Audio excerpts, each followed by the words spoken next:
Hai. Kana munhu akakutorera chinhu, usazomutorerazve.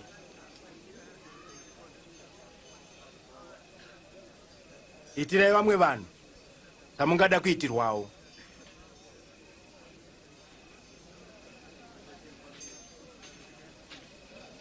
Kana muchida vanokudai imi, makomborere mungagwapirwei. Nokuti vatadzi vanoda vanovadawo. Kana muchinatsira vanokunatsirai imi, makomborere mungagwapirwei. Nokuti vatadzi vanodarowo. Sei achimubata? Sei achitaura naye? Zvinonyadza izvi.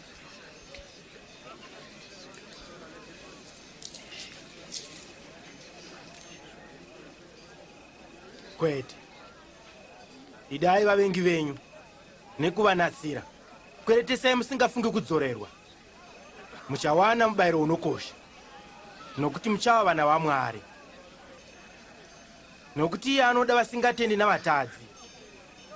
Ivo haine tsitsi. Sababa vane tsitsi nemi.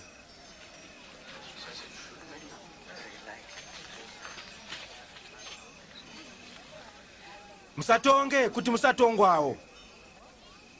Musapomere kuti musapomerwawo. Regererai kuti mugoregererwawo.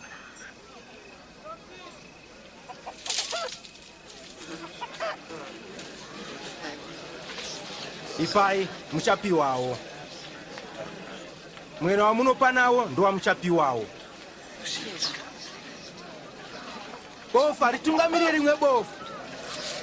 Nokuti ose angawire mugomba. Unotarisei rubanzi riri muziso mehama yako, ko iro riri muziso mako iwe.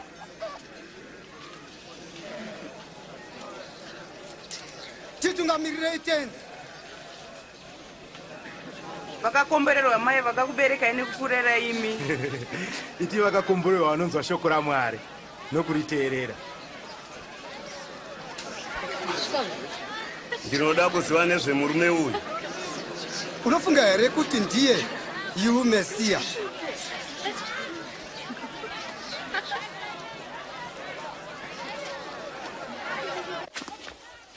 Mufarasi uyu akakoka Jesu kuti vaende vose kundodya. Jesu akabvuma vakaenda vose ndokundodya. Budai vana muno, ngati budai. Budai, wanongoda kuita zvenhando.